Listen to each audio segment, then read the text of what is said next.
নবী করিম সাল্লাল্লাহু আলাইহি ওয়াসাল্লাম বলেছেন, আমার উম্মতের এমন কিছু ব্যক্তি তিহামার শুভ্র পর্বতমালার মতো পাহাড় সমপরিমাণ আমল নিয়ে কিয়ামতের দিন হাজির হবে। কথা কি বুঝতেছেন? কিসের সমান আমল? আরো জোরে বলেন।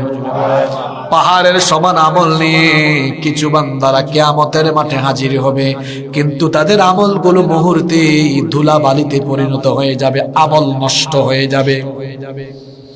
সাহাবায়ে কেরাম জিজ্ঞেস করলেন, নবী গো, ওই দুর্ভাগা ব্যক্তিগুলো কারা যারা পাহাড় সমপরিমাণ আমল নিয়ে হাজির হওয়ার পরেও সব আমল ধুলা বালুতে পরিণত হয়ে যাবে?